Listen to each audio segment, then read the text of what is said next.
Thanks, Maury. You know, Tukes for orphans reminds me of something that in the work that we've been doing over the last 10 years in Africa, I have encountered all kinds of very, very valuable ministries that were begun by one person ministering to one person. And the reason that ministry even began was because this one person saw the other person. Not just looked at them, but saw them.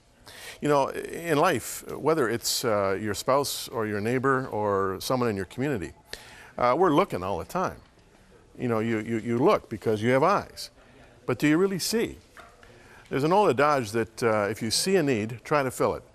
Well, again and again, these people who've established these powerful ministries around the world, some of them obscure, some of them very famous, nevertheless, whatever, they are people who actually were able to see something.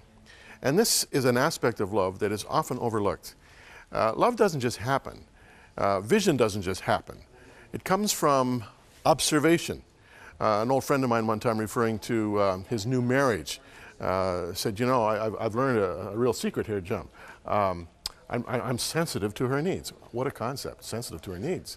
That's where it starts. But that has to do, again, with observation, with seeing the person, seeing the situation, assessing it, and saying, all right, here's a gap, I can fill it. And that is really, I think, the genesis of a lot of loving action, however you want to apply it, whether it's to marriage or whether it's to adding value to your neighborhood or your community or whatever.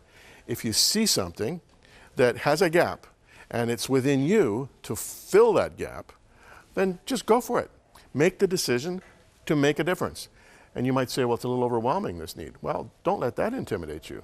I often say to people, dream a big dream, take small steps. Do what little you can. And incrementally, as we mentioned the other day, incrementally, as you faithfully do this act of service, you're going to see love having its impact. So that's an element that I think is absolutely critical if we're really going to truly learn how to love. Let's go over to David.